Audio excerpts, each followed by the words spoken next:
Hello everyone and welcome, and thank you for joining us for this Griffith University alumni webinar where we'll be looking at the art of personal branding and your unique selling point. My name is Jenny Longrick and I'm the Alumni Relations Manager here at Griffith University. I'd like to start today by acknowledging the traditional custodians on the land of which those of us in Australia are respectively located. I pay my respects to elders past and present, and I extend that respect to all Aboriginal and Torres Strait Islander peoples. It has been an interesting and often challenging world this year for all of us, and we've been delighted to be able to continue to engage with our alumni around the world, although it's been some new and different ways than we have in the past few years. Online events like this one have provided the opportunity to connect with so many alumni in a range of countries that we haven't been able to, even before when we were able to travel.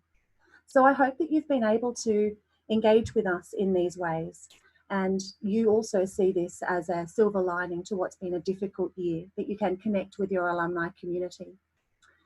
We greatly value the relationships we have with you and we love to stay in touch. We're actually doing a major Reconnect campaign this year to find those alumni we've lost touch with, and also to enrich the data and the information and preferences we have of those alumni we are connected with. You may have seen an invitation inviting you to update your details recently. I encourage you to do that and also to share that with any fellow alumni that you may be connected with, as we may have lost touch with them, and we'd love to invite them to events such as this and things we'll do in the future. So something else you might be interested in, especially if you're looking for new skills, new inspiration, or new sense of purpose in this ever-changing world, and so that you can keep your career moving in a brighter and more secure future. With Griffith's innovative new range of stackable professional courses, and these are expertly matched with the emerging economy.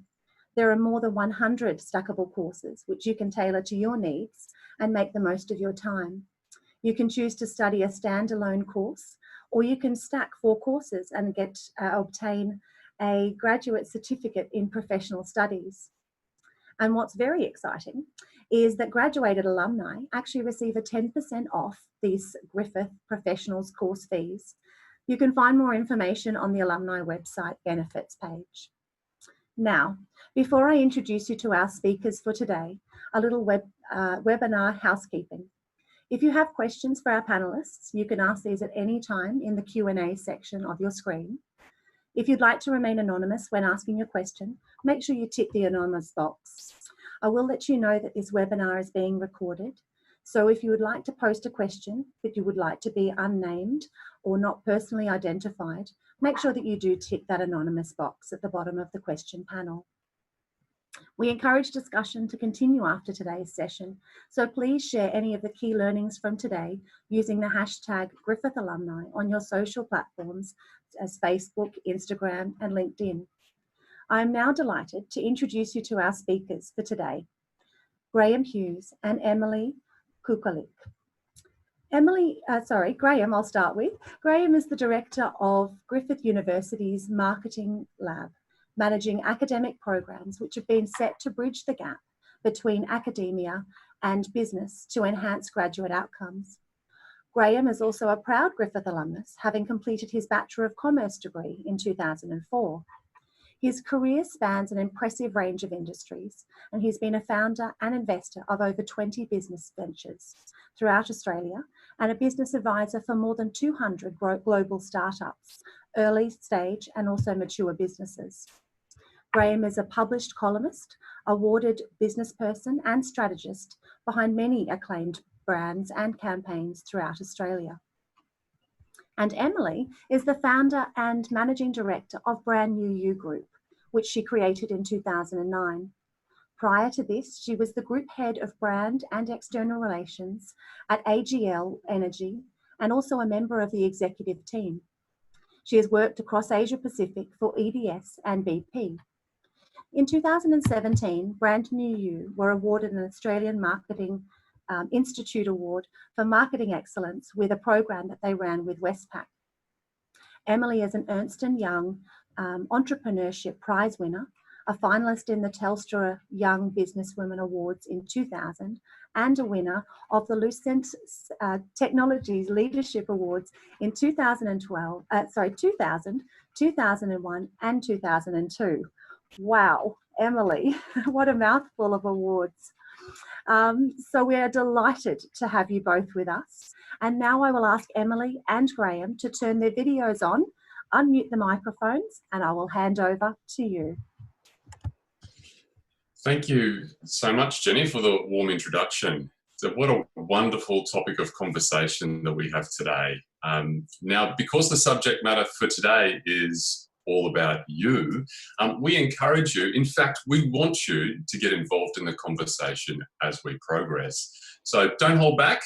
We'll try to answer as many questions as possible along the way, so keep the Q&A very active. Now, we recognise that we've got an eclectic mix within the audience today, which I feel is great. Now, for some of you, you're about to embark on your first big step in your career. And for others, you're probably looking more towards the future and potentially about progressing, but also recognising the challenges that we've all had to navigate our way through this year. So potentially chasing security or the like. So there's going to be something here for everyone. Now, Emily, let's open things up. I mean, you've immersed yourself in this area every day, and branding's such a vital area of everything that we do. But maybe I'll start off with a question. Do you feel that people give enough consideration to their own personal brand, or do you think it's a bit of an afterthought? I'm going to answer with absolutely no one thinks about it, and they should come and see us if they need to. I think most people understand the concept of a personal brand in terms of reputation, the things people say about them. I think, and certainly when we work with clients, it's more about making it very conscious about, I think a lot of people think that the impression they make and the way they interact with other people is the subject of the viewer. So, you know, beauty is in the eye of the beholder, for want of a better saying. And we sort of say, well, like all brands, it's up to you to tell your story. And you can be very deliberate about the impact and the impression that you leave with people. So I think people understand the concept. I think a lot of people don't necessarily deliberately or consciously think about constructing a brand. I tend to agree with you. I mean, from both sides of the equation, when I've employed graduates, but not only graduates, just you know, general individuals, you know, coming through, you know, everything from, and it's just not on the employment side, obviously, but everything from the email address, the quirky email address that you're told, well, you should probably get rid of the I love dogs at hotmail.com or whatever that might be. Not that that's a bad thing for most of the time, but what does that say about you as a person, and what are the repercussions? And I think for the most part that people are you know, explaining, they are communicating about their brand, but they aren't aware of it. Yeah. And I think people don't, you know, they call it the digital exhaust. I think people don't pay enough attention to the digital exhaust they leave. And, you know, essentially people will Google you before they, you know, email you. You're right, I never thought about the email address. You're spot on sometimes. And you'll just look, you'll get 10 applicants, you'll see a weird Google address, or you'll look them up on LinkedIn, they won't have a photo. You'll look them up on Facebook and it'll be unusual or, you know, not nice or unkind or rude or bad English. And that's it. They've just gone straight to the, you know, that's a really easy way to just say, right, that person's not getting through. So, you know, that digital exhaust is really important. We've got our first question too. Mature student graduating in 2021, barrier to restarting the career, level of education now exceeds experience. Which is true. After a 4-year break in paid employment, how can I rebrand myself? Okay, that's a great, starting really hard. You're going to have to help me with this one, Graeme. Thank you, Jennifer, for the question. Look, we get a lot of people restarting their career and coming in as a mature graduate or someone who's redoing different degrees or changing the way they go. I'm going to go out on a limb, given that you're a woman, often that's associated with, you know, having a child, etc. I think the things that are really important when you're reshaping your career is owning it straight up. So we talk about this idea of being, Tyra Banks calls it flawsome. I can't believe I'm quoting her, but this concept of being flawsome. So take your flaw and just own it and say, look, I'm fairly certain you're going to look at my CV, see a gap. You're going to understand that I've got a skill set that's greater than my experience. One of the things you want to really think about is the concept of potential. So humans deeply value, it's exponentially greater, the value of what something might be than what it is. So you want to look at how you position yourself for potential and acknowledge that I might not have the experience, but I have the potential to add and offer all of these things. The study that was done on potential was really fascinating. They, one of the outcomes of it, it was run by some psych students at Yale and Harvard, and they were looking at the value of potential over proof, and they were looking at a fictitious NBA team, and the participants were given a rookie with his projected 7 years performance and a proven player with 7 years proven performance. And the stats were exactly the same. So the performance of the proven player was the same as the projection for the potential rookie player. Across the board, people paid the rookie $1 million more. And the reason why is because not only did they believe the projections, they believed them to be undercooked. So humans love potential. It's the reason we all race to the latest restaurant and leave our favourite behind. It's the reason you're on here. You've come on today. There might be a chance that I get a good tip from these people that are talking to me. So Jennifer, what you want to do is really sell hard into the potential and acknowledge up front that you may not have the experience, but it's not experience they want. They want to know what you can add to them in the business. Yeah, I also agree with that, Emily. I think leaning into self is something that we probably don't do enough of, recognising that we all have strengths and weaknesses and embracing them. I mean, an employer or even a potential customer is always going to see through that. And I think that if you're honest, you've got an instant tick. Instead of trying to become something else or gloss over that time in your life or whatever that is, I mean, it's natural. And I think that most people understand what life is about. It's constantly moving. It's constantly reshaping. I mean, goodness me, I've gone through many different careers.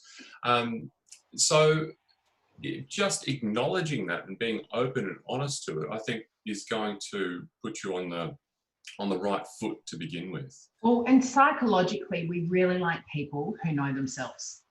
When someone shows that they know themselves and they're okay with that, we like them.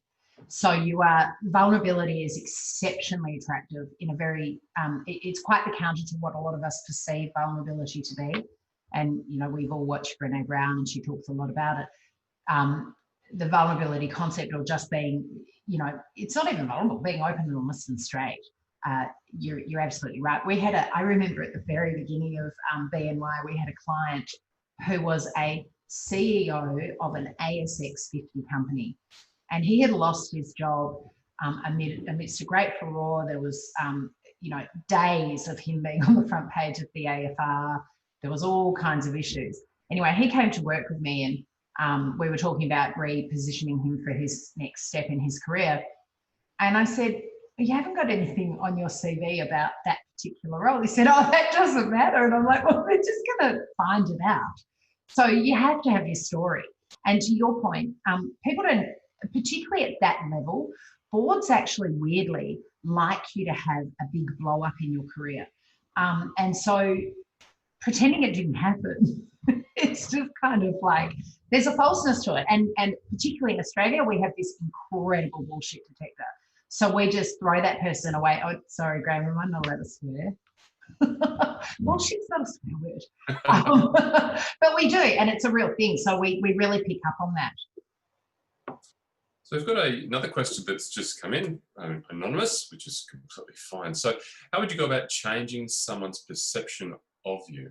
For example, a manager who doesn't recognise potential despite having demonstrated a track record because of different personalities, she doesn't give value to the achievements.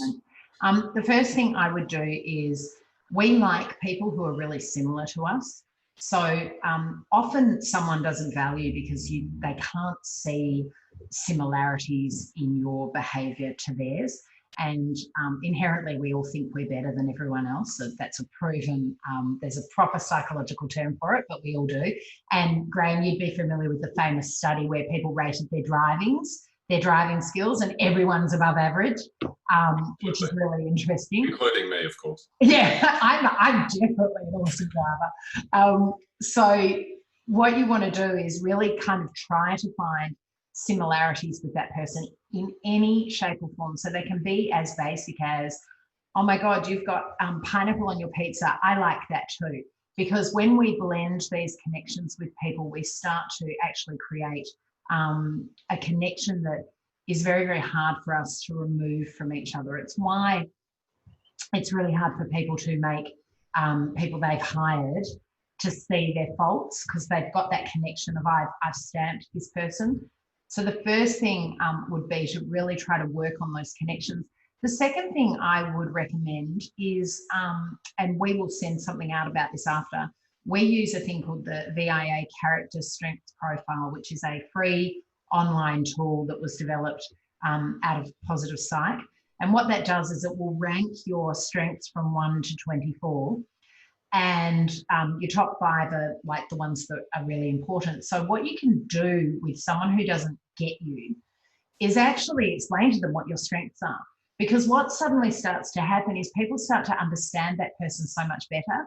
So I'll tell you, Graeme, my number 1 strength is humour, fun and playfulness. Graeme goes, oh my God, now I know why she's, you know, swearing on a recorded. And what happens is when you do that, it suddenly starts to go, okay, now I understand her. She's wearing red. She's got a dwarf, not a dwarf, a gnome in the background. You know, that's her part of her brand. So leading with your strengths really enables people to understand you, and they start to value that. So that's a good way to think about it. Yeah, I tend to agree as well. And I also think making people feel safe. Safe to tell their story as well, and I think you know, some good active listening can always you know, go down really, really well. Be involved if you want them to be committed or involved or even invested in you and progressing you forward. Then you need to give the same back to them. You know, listen. You know, maybe listen to their water cooler talk. Listen to what's going on in their lives and what they're interested in, and you know, potentially how you could support them, even though they're a manager, in their progression as well. And I think that you'll find that you're able to synchronise a little bit more easily going forward. So I hope that's of assistance. We do have another question that's popped in. So so thank you, Charlotte. So I have all the right skills for a manager job, and I'm going for, but I keep getting passed over for people with slightly more experience as managers, even though I fulfill all of the key selection criteria. How can I sell myself better, even though I've never had a manager title? Okay, so again, back to that potential, thinking about using the language of potential. I possibly could do this. I might have the ability to help you in this space, etc. So the language of potential is really important. Sorry, I've done something really weird to my, oh, there you go. I'm a rookie on some of these Q&A pieces. So using potential is really important. I think getting feedback from the people that have passed you over, and people won't tell you the truth with that. People won't tell you, you know, I didn't like you. They won't say that. What I will say to you, Charlotte, which is really interesting, is basically, when you get to a certain point in an interview, there are 2 or 3 of you who are essentially the same in capability. So we talk about brands having 2 components, a functional and an emotional component. This is the same with corporate branding as it is with a person. So at a certain point, you will be functionally as capable as someone else. And the decision to choose you over another person is purely emotional. So it will be the language of, I just like Graham's energy. I just want Emily on the team. She's just fun. It really kind of emotional stuff. So the first thing I'd say to you is, if you didn't get the job, that's good. You didn't emotionally connect with them. You will get the job you want. And, you know, often you can get saved from a really bad career move by not actually being selected for a position. Have a good look at if the jobs that you're missing are consistently within your organisation, maybe your values and your strengths aren't right for the organisation. So we're so trained to believe that we're so lucky to be offered a job, but it's a two-way street. And, you know, we are lucky enough to live in Australia. You're lucky enough to have gone to Griffith, so you've got a good background and degree. If they aren't picking you, maybe emotionally you're not connecting with them. And maybe that's because you personally don't really want to be there either. So that's another thing to have a really good look at. And to remember, in job interviews, it's really interesting. We go in selling ourselves functionally. The person is selecting you emotionally. So you're much better off going in and saying, hey, you know, hey, Graeme, I mean, it's a bit hard because he's got a Griffith University background, but hey, Graeme, I can see you've got a really nice white shirt on today. I like white shirts, you know, and try to connect with him in a way that's more emotional. Did you want to add something to that, Graeme? Yeah, absolutely. Because I think that when you're coming into one of those roles, we already know that you can do the role walking in the door 9 times out of 10. And it's that emotional connection, 100%. You being able to communicate that vision or where you see things going can be quite powerful. But also it's how you're going to play with others. How you're going to play with us potentially. If I was to be your direct manager or supervisor within your role, I mean, how are you going to play in that zone? So thinking about some of this minor details, you might overthink it at times, but you know, if you spotted them down the coffee shop just before, bring it up. It's relevant. And it's always relevant. Acknowledge the fact that they're human. Acknowledge the fact that you're human, right? And it's human interaction. So humans buy from people. People buy from people, right? So acknowledge that fact. And I think that you will increase your ability there. Again, going back to what Emily said, if that's the right alignment for both parties. Yeah. You got to remember that, right? Because so often, I mean, the worst career choices I ever did was when I went and interviewed with someone, came home and went, oh, I didn't like it. It was always a him, but that's only because they were mainly men in my career. Oh my God, I didn't like him, took the job for the money, and lo and behold, didn't like him, you know, like, and hated my job. So it is, and we forget that it's a two-way street all the time because we get sucked into, I need the money, or this is a pay rise, and the thing is, if someone emotionally values you, you'll get paid more anyway. They'll see greater value in you, and exactly. you rise pretty fast. Well, they're investing into that future that they see. So, yeah. Totally. So Talia, I've managed to read that, Graeme. So Great. Thank you. I would say, Talia, firstly, you know, being young, it's really frustrating when us old people don't move out of the way. But my first answer as a woman who's a lot older than you would be back off. We're going on the boards before you are. We've all got to get rid of the baby boomers, get rid of the 75-year-olds first before you get a chance to get on there. But I'd say one of the things about being taken seriously, particularly when you're young, and this is a particularly powerful tool for a woman, is costume. So costume can really enable you. You can use costume to project experience and skills and maturity. So humans are incredibly visual. The largest part of our brain is the occipital lobe, which is the visual part of the brain. So we see things and we make massive assumptions about them. So you can significantly influence people's perception of you simply by the costume you choose to wear. So when I was young, I got on my first executive team for a Fortune 500 company, really big job. I was under 30. I looked under 30. I very deliberately wore what I considered grown-up clothes. I wore you know, very sedate clothes. I even had a pair of fake glasses, which I still use. I used to use them when I was underage to get into pubs. No one asks you when you're underage with the girl with glasses.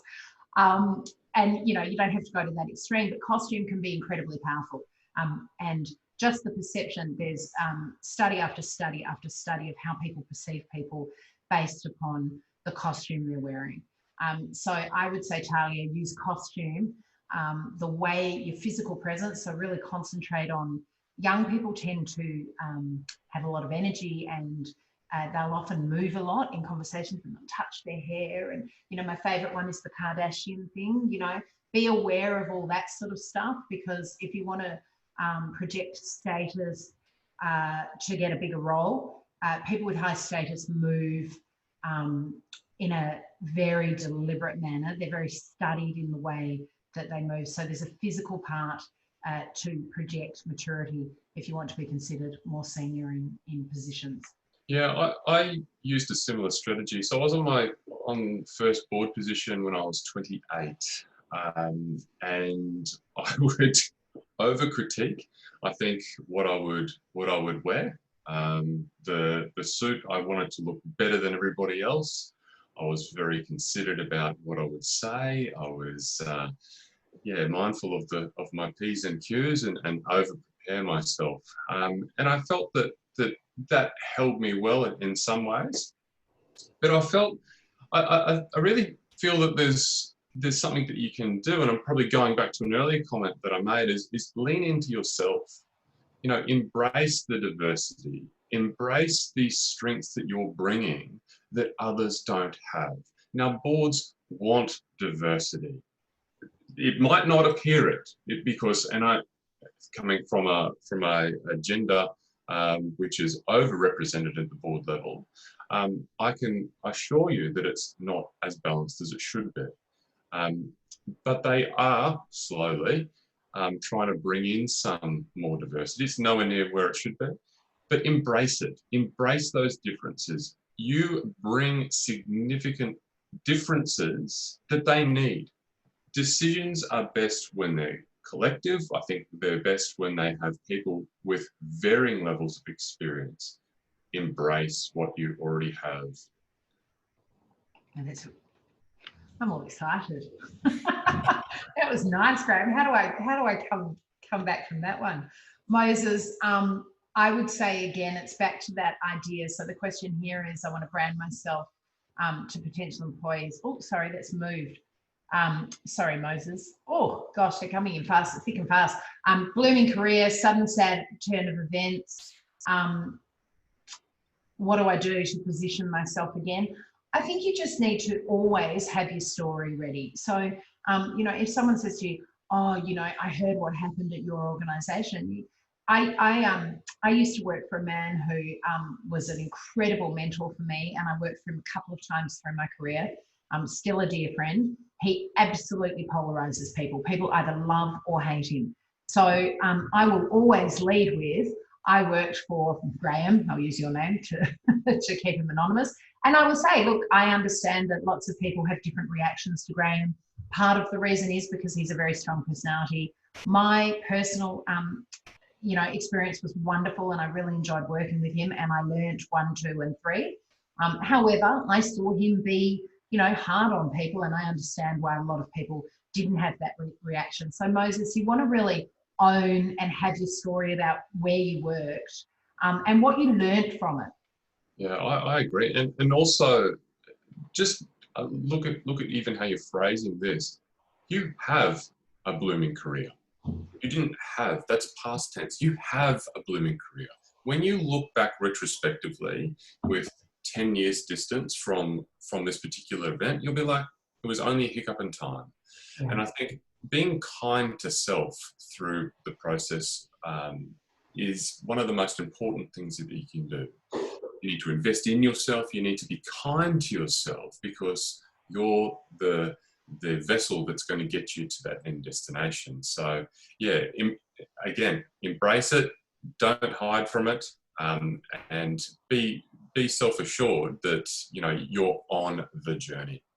You make a really good point too with the be kind to yourself. Again, back to that thing that I was saying about humans having an incredible ability to read other people. We can read when someone is being mean to themselves, and we don't want to be around them. They're not attractive. They suck energy. They are what we call they can be what we call first circle, which is quite introspective and quite holding on. And there is actually a judgment in that. There's a judgment in me thinking that you're not going to like me, so I'm going to. And then you sort of go, well, why are you doing that to me, Emily? That's not kind of nice to me either. So you really want to kind of, and it's really easy to say and very hard to do, try to be kind to yourself, try to say some of the things Graeme just said, because we do read it when someone, and we don't want to be around them. Humans are attracted to bright, shiny things. We're like moths. And, you want to think about that.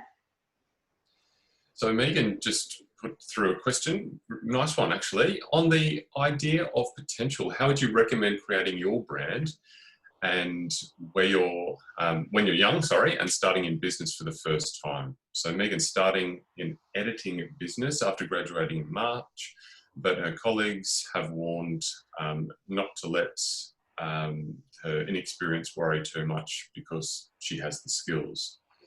So my advice would be, Megan, firstly, you've got one of those wonderful businesses that really is function heavy.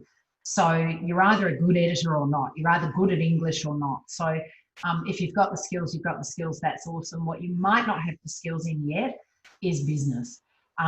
So you want to position your brand really honestly, like just straight up. Hey, I'm starting this out. I've got so much energy. I want to be deeply successful. We often say to our clients, it's better to be the biggest client of a small company than the smallest client of a large company. So do that real personal. You're my first customer. You're going to be so important to me. And just own it. Just own that I'm a startup. Startup, use things like startup rather than young. Startup's significantly more attractive than I'm young. I'm a startup. I'm a tech startup. People love all that stuff. So use the language that is more attractive is a good way too. Graeme, have you got thoughts there? Yeah, again on this, I guess, empowerment message that I really want you to walk away with here is the inexperience. I would say that everybody in the room today has experience that they're not bringing into the fold. So you would have experienced this through others. You would have experienced this by working in other organizations and seeing things that you like and dislike. And that gives you some level of understanding. So don't discount what you already know. This is a big thing, I think, when starting a business is you go, well, this is a whole big new thing and I don't really know what I'm doing. I would say you actually know more than you're giving yourself credit for. So be kind to yourself in the process, and absolutely, you utilize the words or maybe pivot ever so slightly how you're explaining this concept, this business, this partnership, or whatever you're going into with these clients to highlight the exciting side. Startups are exciting, they're fun, they're vibrant. Young seems like a risk, right? So it's all about how we frame the conversation to the various stakeholders. So maybe think about that, Megan. And the anonymous question about wanting to brand yourself online, but really struggle with the privacy element. Any advice? My advice would be, and you're not going to like it, we don't have a private life anymore. If you think about even COVID, certainly, and most of you are probably, I promise, Graeme, I won't get political. But okay, at a state level, we're getting tracked and watched and monitored no matter what we do. At a business level, the number of meetings we have where we can see, I'm actually in my office, but the majority of the time that I'm working with clients, I can see into their homes. I see them in their previously private environment.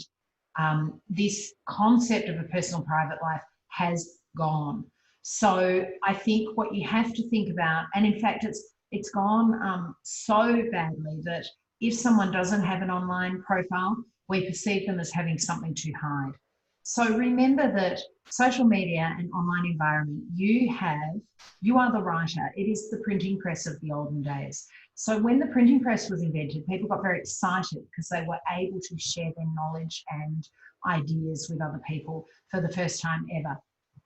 And interestingly, the first thing that was printed was the Bible, which of course was, you know, we can think about why that was chosen to be spread out and shared with people. So you want to think about social media as your ability to write your own story. So it is still private in that you choose to share what you want to share. You can have a look and Google me and you will find a significant digital exhaust about me. You will find very few photos of my husband and none of my son. I choose to not show or share that part of my life with people, but I choose to share a whole part of other parts of my life with others. So just remember, you have the keys, so you kind of can't not do it because the perception will be you have something to hide. So think about what it is you are willing to share with others. Yeah, I agree as well. The responsible self is what I sort of call it. I mean, I find early stage, even sort of mid-stage individuals in their career tend to not think too much about where am I going to go in 10 years' time. And I think that if you take a moment just to have a deep breath and go, okay, well, I'm aiming towards this, then be responsible with what now you're putting out there into the marketplace. We all have a responsibility, and I think the responsibility is actually to ourselves first.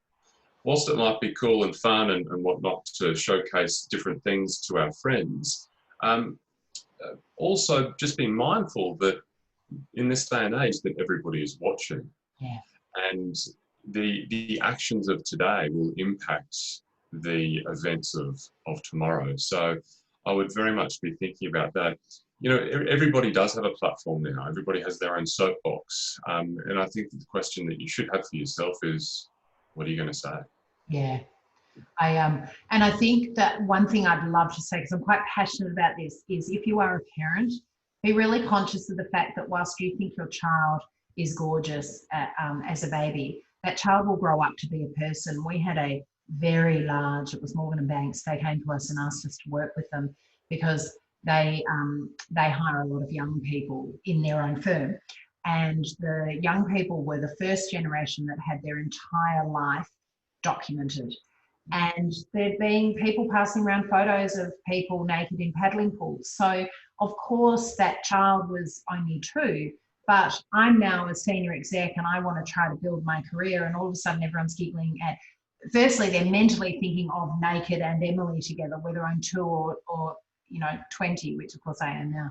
So be really conscious if you have children that your children will grow up to be something you may not have planned them to be.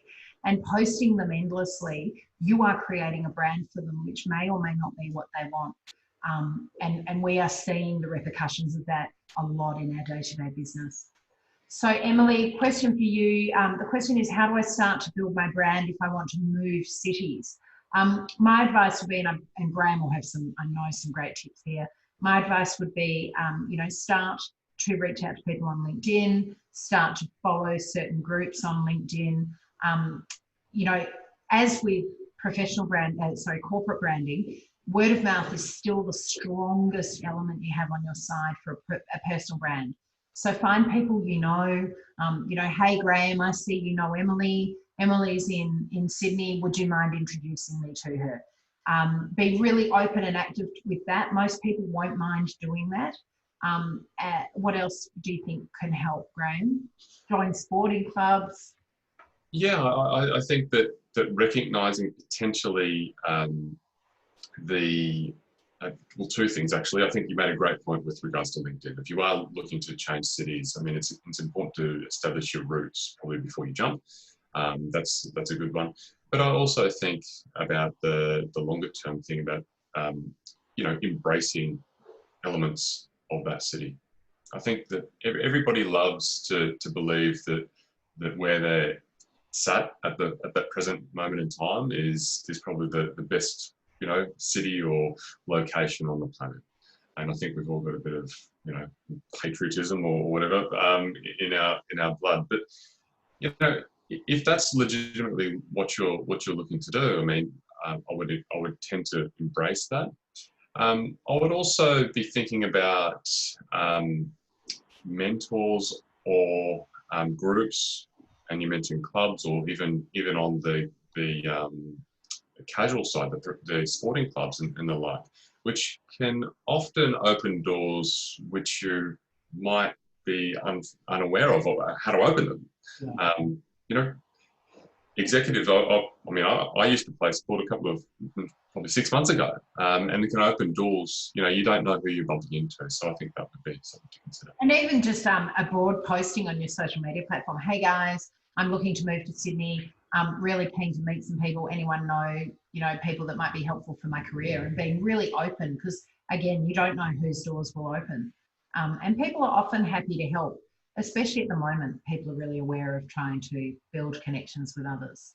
We've got a question from an anonymous attendee who I believe, given that they're talking about flight time, has just graduated as a pilot, which of course it's not the easiest time, the aviation industry at the moment, and also has no industry experience, but requires, you know, the industry is asking for 5 years flight time.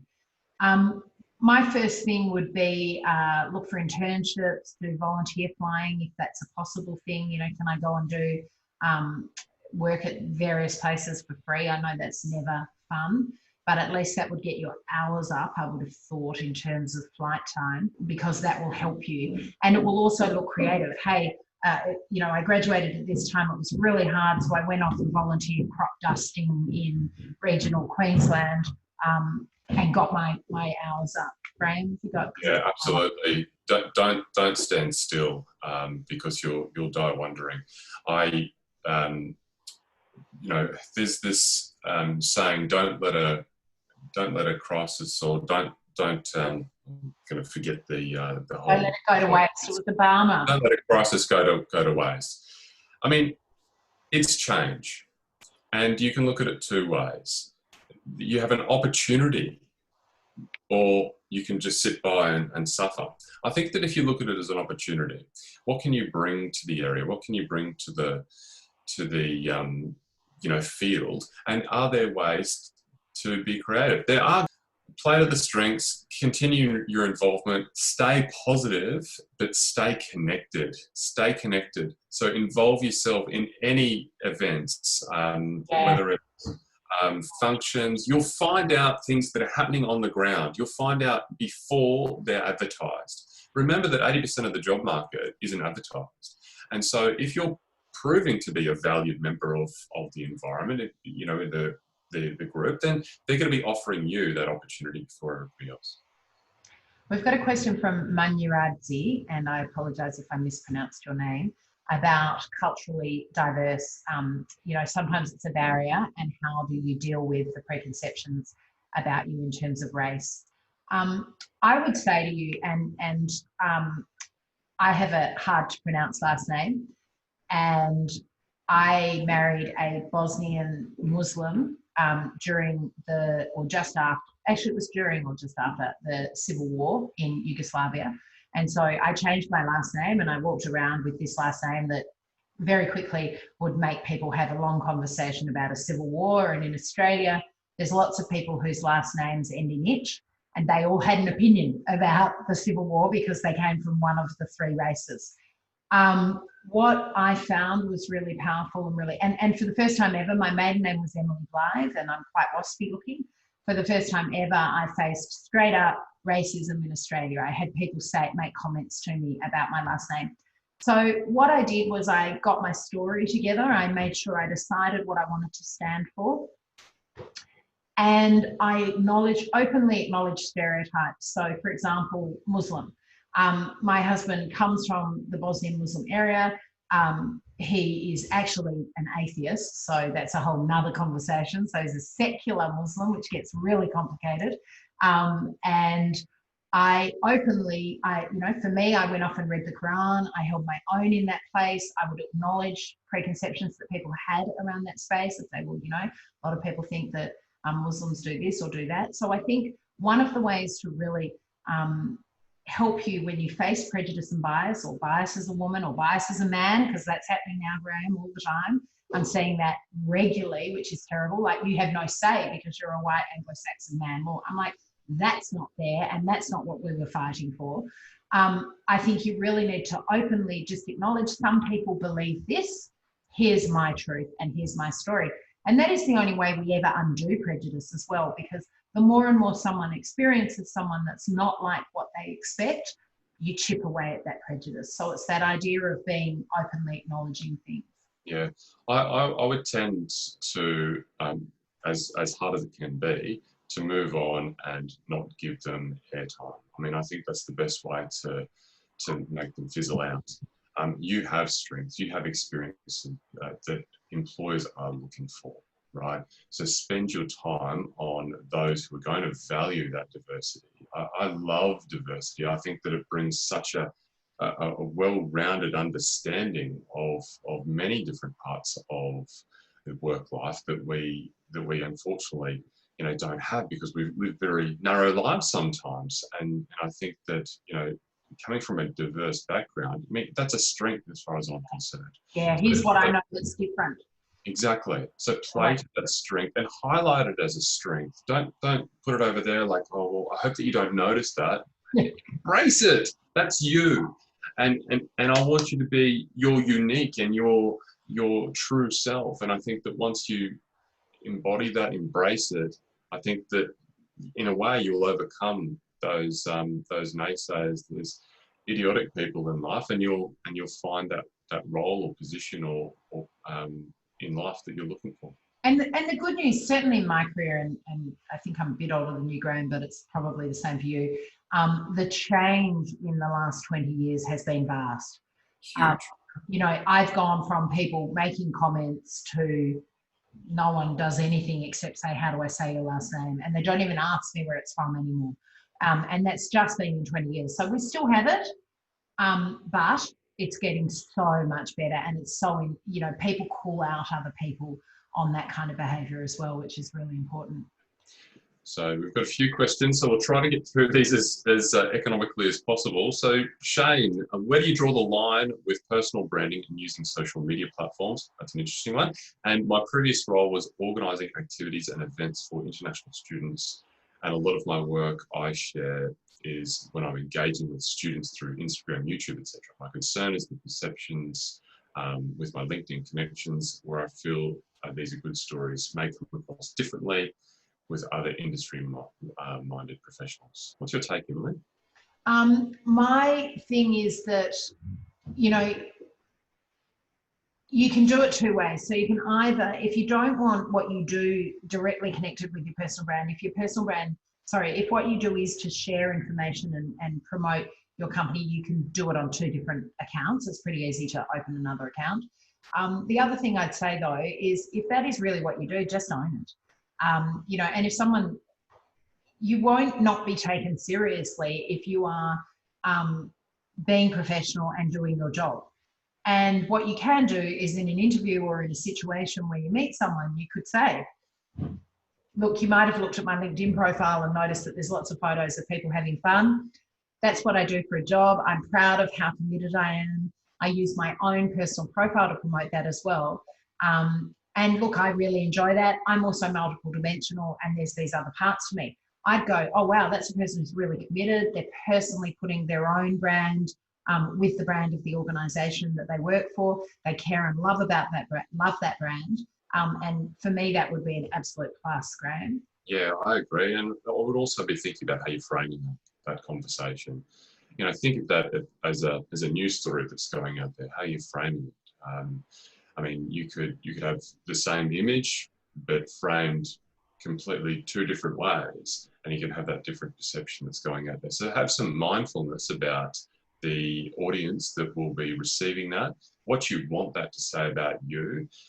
Just because there's students that are having fun and enjoying themselves, it doesn't mean that there wasn't a heck of a lot of hard work and determination and sweat that went into it. Explain some of that. Explain some of the background stories. And I think that's what people will engage with is the truth. yeah, it looks like fun and games. Well, this is after, 50 hours of hard work that I put in. I'm glad to see that this is a result, and people will go, wow, that's inspirational. Yeah, that's a really good point.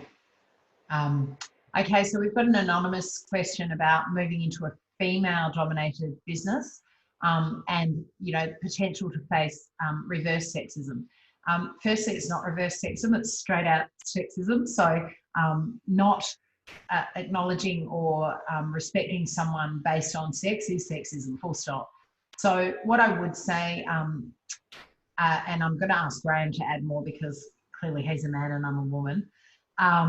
My experience, obviously starting out in my career of being a female and moving into a very, very, I started out at BP. I think I might have been my first couple of jobs, the only woman on teams. And then of course, at executive levels at EDS, I was the only female on the executive team. I think the most important thing is to really realise that humans are humans, and the majority of men and women have a lot of things in common. So it's back to that finding connections. When you find connections, people trust you. When people trust you, if you accidentally say something the wrong way or swear the wrong way or do something offensive, you are more likely to be excused and given the benefit of the doubt. So it's always about creating connection with people and trying to weave those interactions. Men and women have many things in common: work, children, marital relationships, all kinds of things. There's universality. And I think one of the things that we all do too much is go, oh my God, men are so different, women are so different. And I've worked my whole life with both men and women, and, working with people are people, and I like people for what they are, not whether they're a man or a woman. Yeah, I do agree with that. Thinking about what you're bringing to the table is important. I think that whether it's a female-dominated environment or a male-dominated environment, going back to my earlier point about embracing what you're bringing to the table, that you can further enhance the team's capabilities through that diversity. It can be different, it can be difficult, it can be daunting, it can be off-putting, I think, for both. And we've seen, I feel, probably it far too skewed the other way, where females are probably more encountering these types of things for far too long. Look, going back to Emily's point, I mean, yeah, embrace the human element. Like any individual, find points to connect on. I think once you have that connection, and I think that often the connection can come through the doing, through the work, through the love of the industry, then you'll just be part of the team. You'll just be part of the fabric, and all of the titles really fall to the wayside. So I would say embrace the love and passion that you have for that area. Mary has asked a question about being taken seriously as well.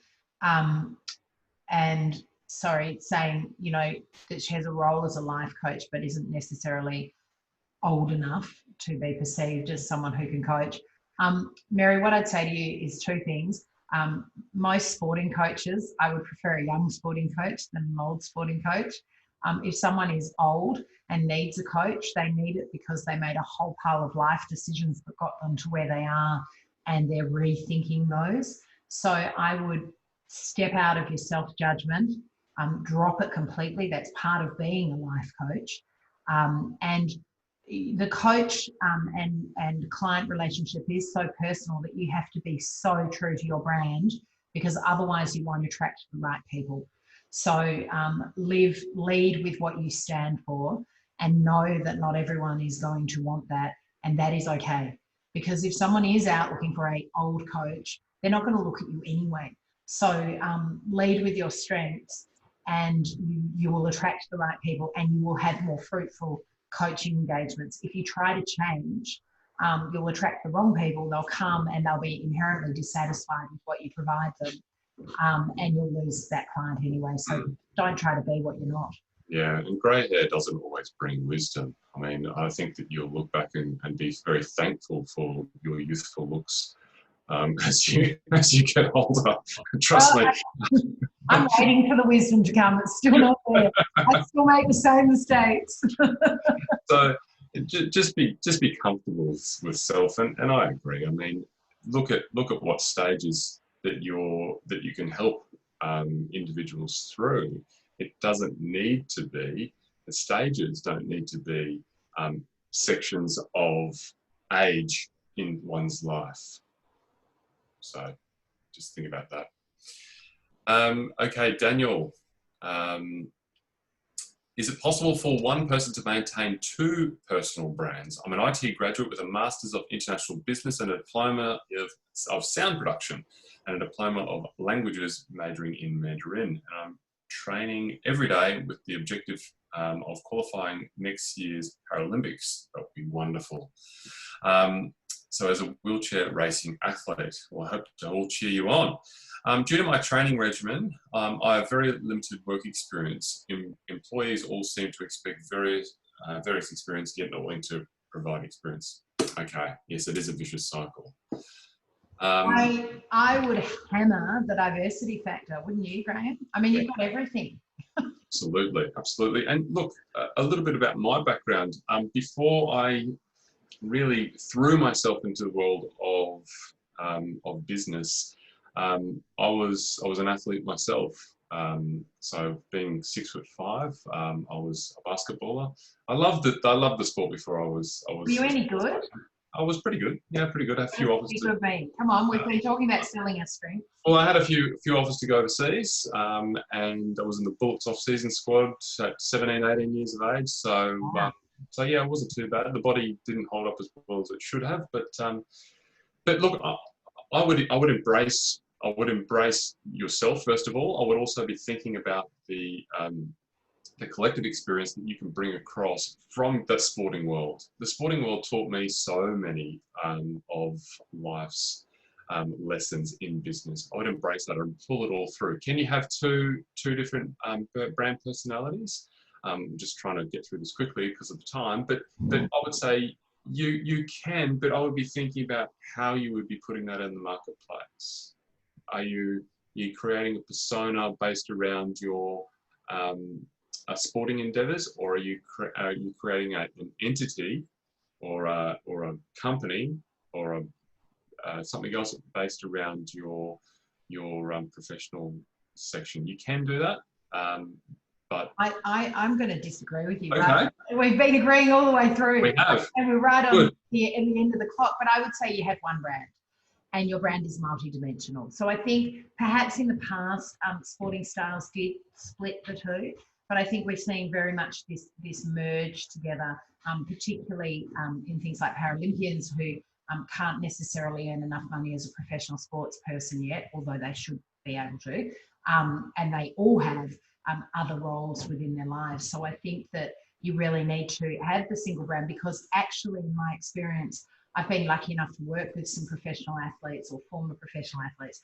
What they bring to the table in terms of discipline, focus, teamwork, all of those things are so important in a corporate environment. So I would merge the two and say the drive that I have.